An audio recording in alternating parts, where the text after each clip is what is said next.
Next time you're on an airplane and you press that call button above your seat, you're using an invention from 1888, created by a woman who was born during the Civil War. Her name was Miriam Benjamin, second woman ever to get a U.S. patent, lobbied Congress, and they actually installed her invention in the Capitol building, became one of the first patent attorneys in the country, composed Theodore Roosevelt's 1904 presidential campaign song under a fake name. And you've never heard of her. Let's fix that. September 16, 1861, Charleston, South Carolina, 5 months into the Civil War. Miriam Elizabeth Benjamin is born free. Now, being born free in Charleston in 1861 doesn't mean you're safe. It means you're free, for now. And her parents, Francis and Eliza Benjamin, knew that. So when Miriam turns 12, the whole family moves to Boston. Boston had schools. Boston had opportunities. Boston wasn't Charleston. She graduates from Girls High School in 1881, moves to Florida to teach, then lands in Washington, D.C. by 1888, teaching in the segregated school system. She's 27 years old, living at 1736 New York Avenue, Northwest. And she's about to solve a problem that's been annoying rich people for decades.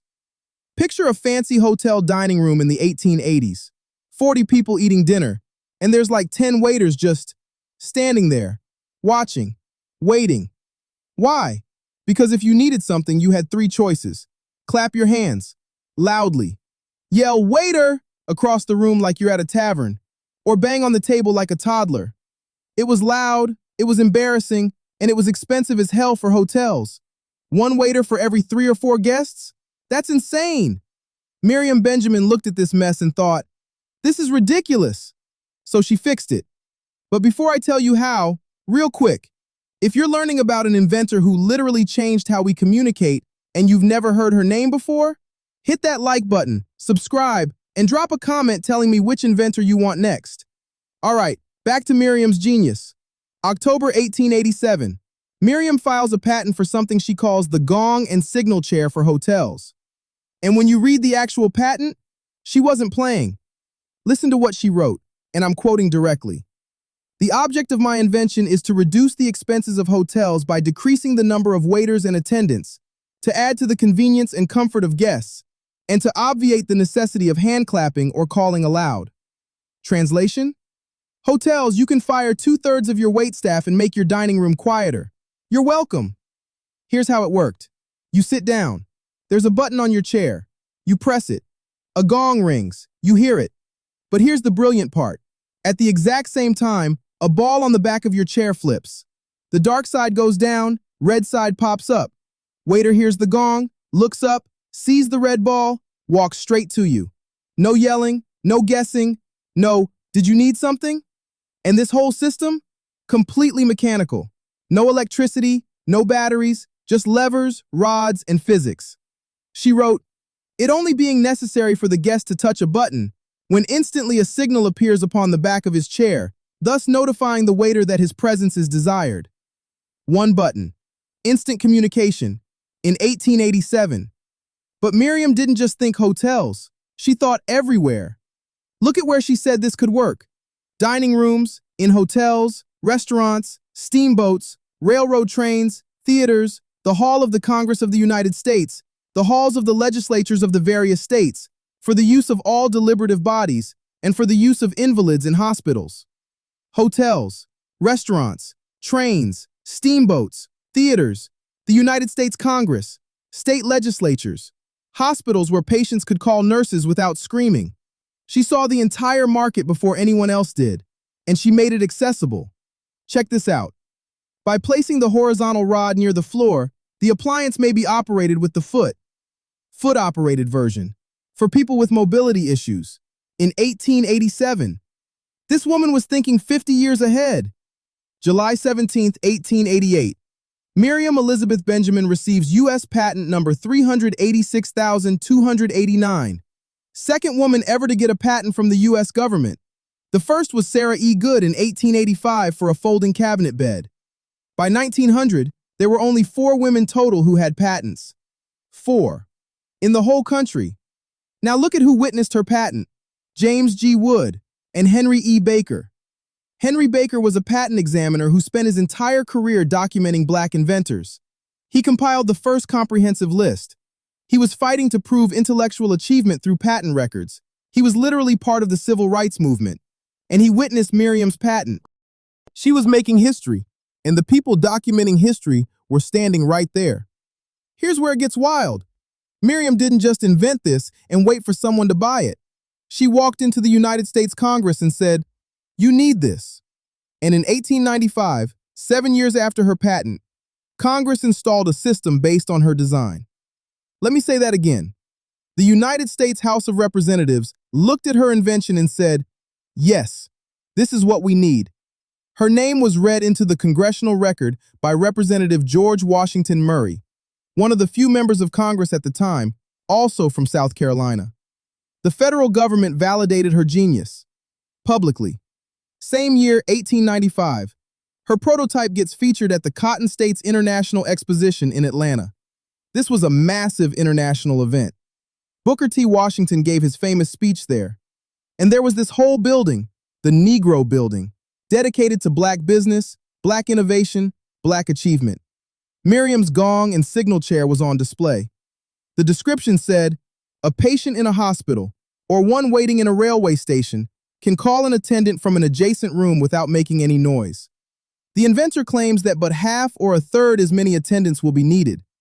She was promising to cut staffing costs by 50 to 66%. That's not an invention. That's a revolution. But Miriam wasn't done. She'd gone to Howard University Medical School for a year in 1894, but left. Then she passed this brutal competitive civil service exam and worked as a federal government clerk. And then she studied law. By 1900, census records list her as a solicitor of patents. By 1920, she's listed as a patent attorney. One of the first women to practice patent law in the United States. And we have proof. Her signature is on her brother Lyde's 1893 patent for a broom moistener. Her signature is on her brother Edgar's 1892 patent for a bicycle clip. She wasn't just inventing, she was protecting other people's inventions. Now here's a twist you're not ready for. Miriam Benjamin composed music under the pseudonym E.B. Miriam. Why? Because being a woman and being black meant you had to hide to be heard. One of her pieces, the Boston Elite Two-Step, was performed by John Philip Sousa's United States Marine Band. Another one, the American Bugle Call, became Theodore Roosevelt's 1904 presidential campaign song. The magazine Women's Era wrote in 1895, "Miss Miriam Benjamin has composed a march which is now upon the market. It has been played by Sousa's band. The publisher is so well pleased with it that he offers to take any future work of Miss Benjamin." Publishers were chasing her work.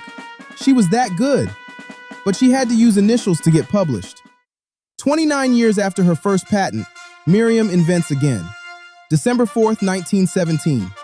U.S. patent number 1,249,000. Sole for footwear.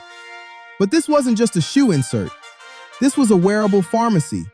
Listen, this invention has for its object to provide an article of footwear, the inner sole of which is adapted to contain, between its bottom and top surfaces, powdered material such as sulfur, intended to prevent certain diseases and ailments, to aid in keeping the feet warm, and to promote the circulation of the blood.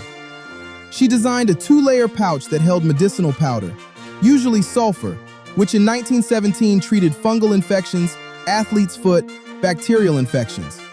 Bottom layer, waterproof, so rain and puddles don't ruin the powder. Top layer has openings so the powder touches your foot, but the covered parts stay dry and flow to the openings as needed. Self-replenishing system. And it was refillable. An additional elongated opening is provided through which the charge may be inserted and the sole may be introverted, cleansed, and refilled. You could turn it inside out, clean it, refill it. She designed for sustainability in 1916. This was a pharmacy in your shoe. Hands-free medical treatment all day while you're walking. Think about this. 1888. She solved a service industry efficiency problem with mechanical engineering. 1917. She solved a medical problem with materials engineering. Two completely different fields. Two completely different problems. Both solved brilliantly. She wasn't specialized. She could innovate anywhere. And both inventions had the same DNA: user dignity, sustainability, accessibility built in, applications beyond the obvious. So where's Miriam Benjamin's legacy? Every airplane call button, every hospital call system, every hotel service request button. That's her. Button to signal to attendant knows exactly who needs help. Her vision became reality across the entire service industry. Hotels, hospitals, airlines, trains. It's everywhere. Her name is nowhere. She died in 1947 in Boston at age 86. Never married, no children. Lived her final years with her brother Edgar, and history forgot her. Here's the thing. When Miriam got her patent in 1888, only one other woman had ever received a patent. By 1900, 12 years later, there were only 4 total. Not because women weren't inventing, because the system was designed to keep them out. Miriam broke through anyway. 2 patents, became an attorney, lobbied Congress, composed presidential campaign songs, featured at international expositions, and most people still don't know her name. That's not an accident. That's erasure. Miriam Elizabeth Benjamin was born free in a country that tried to deny her personhood, her intellect, her contributions. And she invented anyway. She taught herself law. She lobbied Congress. She composed music under a pseudonym because being a woman and being black meant hiding to be heard. But she didn't stop, and she shouldn't be forgotten. If this story mattered to you, if you learned something you didn't know before, hit that like button. Subscribe because I'm doing a whole series on Black inventors whose names should be in every history textbook, but aren't. Drop a comment and tell me which one you want to hear about next. Lewis Latimer?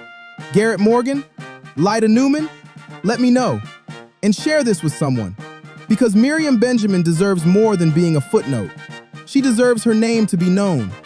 I'll see you in the next one.